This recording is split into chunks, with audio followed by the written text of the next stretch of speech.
Well, it's 1 o'clock in the afternoon, 1:07 on Friday, February 13th. Friday the 13th. Just got a phone call from Comedy Central, and I'm the only comparison they could make to John Hodgman. Uh, Jon Stewart himself called me up to ask me to replace him.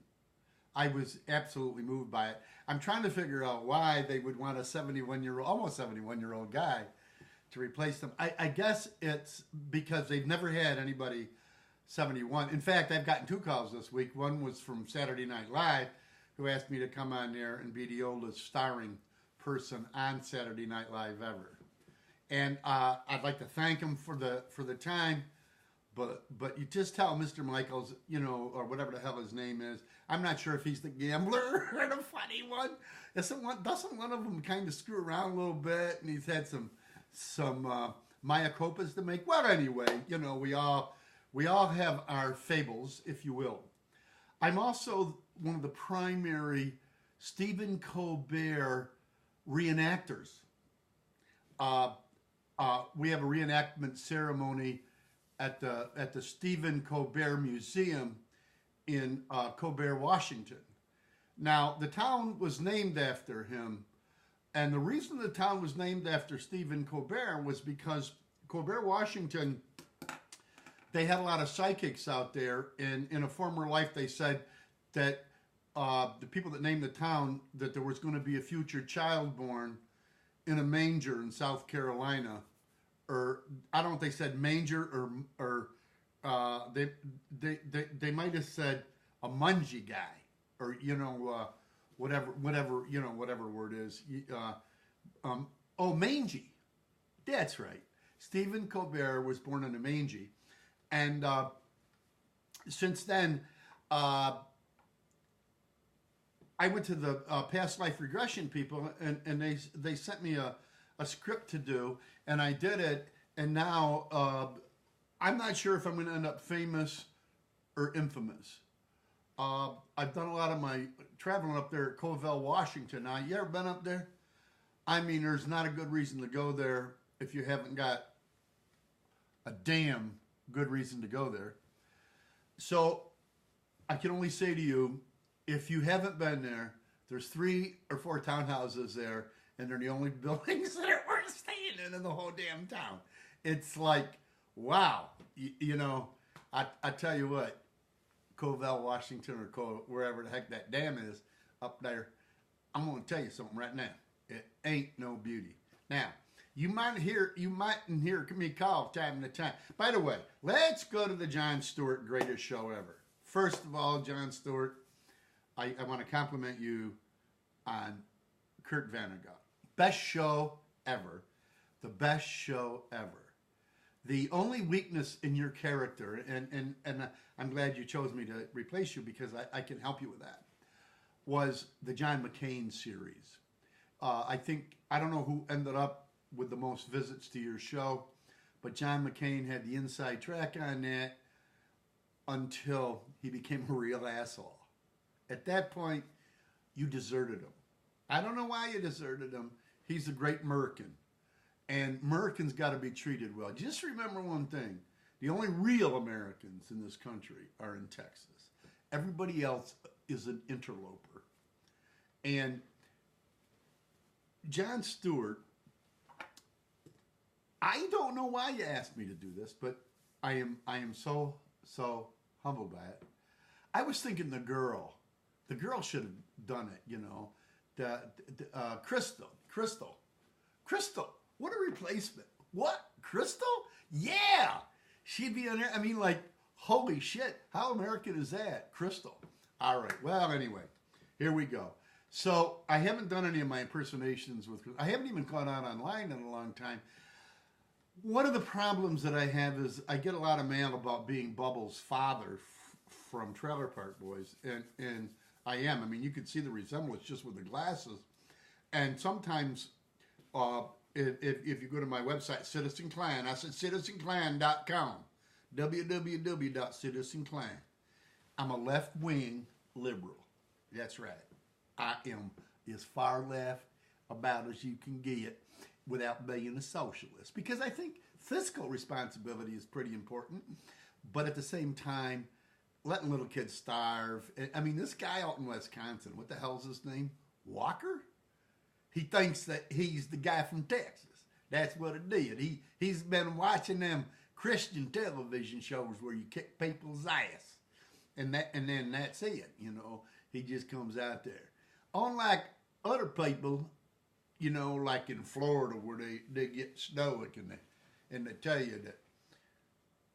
Well, how, you got to wonder, could anybody vote for that governor down there? But, you know, not every state is as advanced as South Carolina.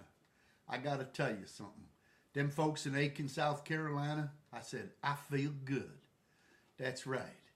And Aiken, South Carolina is the armpit of the universe, along with most of that whole state. That's right. Boeing went down there from Washington and up there in Chicago. They went down there so they could screw employees using taxpayers' money and benefits. Socialism for the rich. We done got that. We've had socialism for the rich for one hell of a long time. That's right. And then when Eisenhower ended up stopping being president, hell, you know, we Katie bar the door. You know, we give people medals for killing people all the time. Let's shoot them in the fucking head.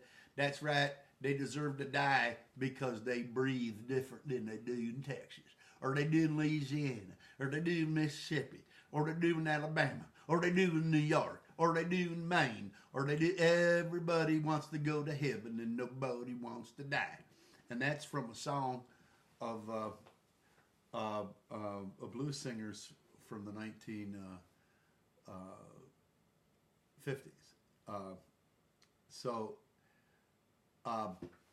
We live in a police state now. Thank you very much. If you don't think we live in a police state, and you say to somebody, no English, and they say, God damn it, he won't listen to you. Down here in Alabama, if you don't speak English, you're a criminal. And let's kick his ass. Let's kick his ass, because anybody that ain't white, what was it that I used to say? You know, free white and 21. Huh? Yeah. And if they ain't free white and 21, kill them. Let's kick their ass, because in America, we don't put up with that kind of shit. Oh, let me see. How did that happen with the military getting integrated? Oh, maybe it was President Truman waking up one day and seeing where a military hero from World War II got his eyes gouged out in Alabama from some sons of bitches beating him up and hating. That's right. We are a country of hate. And we hate a lot. You know, we can run around with politicians. We can say we the hardest workers in the world. Or we can say, you know, I'm all right because my family worked hard up there in Boston. That's right. They did. They worked hard and they got jobs, but they were the only ones. And the black people, they didn't ask to come here. No. The Indians didn't ask to have their ass kicked either. No. We did that for land, and it's always about money. And the Shah of Iran, all about money. The Saudis, all about money. And you know what? They've had a police force for the last 75 years. They call it the USA. That's right. And a lot of moms, a lot of dads, what happens to them? They go down there to Arlington or wherever their children are buried, and they wonder why they died. Colin Powell had a wonderful picture of a Muslim that had died with his mother leaning on the gravestone back in Time magazine a few years ago. Until the world can stop hating, we haven't got much chance. So I'm going to do my very best to replace John. I know that it's hard. I know it's difficult for people to accept a 70-year-old guy. And you know what? I'm only getting paid $2 million a year. Shit. That's hardly enough. He gets a lot more than that. But when I get my jet, I'm going to go around and I'm going to charge $250,000 a speaker's engagement. And I'm going to let people suck up to me. I'm going to say, if my ideal person that I want to intimidate or not intimidate, he intimidates me. He's such a great American. The greatest American of all on the TVs right now, and that's Wolf fucking Blitzer. This guy is a tornado of shit. He's a shit tornado. Oh, is such a pompous ass. Any intern that has to work for him is going straight to heaven when they die. I'm absolutely positive of that. And then there's some good people. There's some, real good people.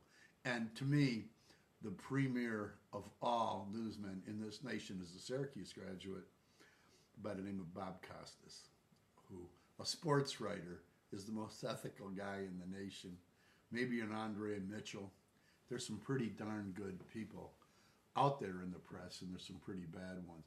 Washington Post has a lot of good ones. The New York Times has a lot of good ones. Washington Post also has a couple of freaking idiots. We're in a situation now where it's the most obvious thing in the world that the government can't function anymore because everybody's got to worry about elections, and everybody's got to worry about the next cycle, and everybody's got to worry about not doing anything for their constituency, but doing it for special interest groups. Harken back, my friends, to 1976 at the Democratic Convention, and a young black woman from Texas gave a speech. And and she's dead of diabetes because diabetes is a cursed disease for minorities, and it always has one. It always has. Barbara Walters, and there was a sadness to it. There was a sadness. The seating of the delegation in Mississippi, 1960 delegation. And we've struggled. And the objection, for example, in the movie about Selma's a great movie. The problem with Selma is that no American has ever risked more. An absolutely Thomas Becket moment when Lyndon Johnson did the things he did. Here was a Southerner. Here was a guy and he had a lot of fables. In spite of all those fables, when it came down to it, and he had the opportunity, he got a lot more done than John Kennedy could have gotten done. There's no question about that. And he did the Thomas Becket thing, and he did the right thing rather than serving the king.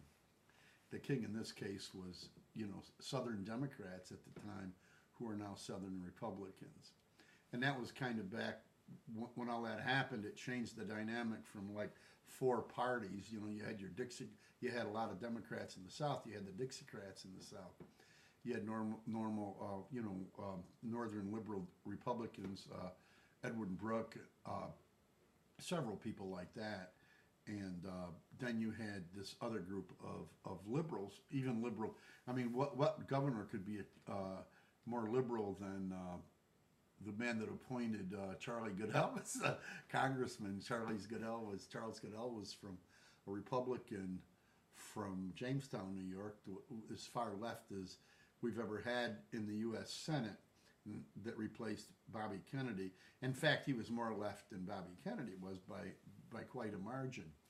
And so, and if you look at that liberal kind of, junior colleges were started in New York State by a Republican, Nelson Rockefeller. So there's all this. Now, this has gone on for 13, 14 minutes. I want all my cousins to pass that out there. If right, left, indifferent, I'd like to thank Jon Stewart and the cast of John Oliver. I haven't got a lot of time for you, John, but I could give you a little bit. This is CitizenKline. Looking forward to starting my show on July 1st. Thank you very much.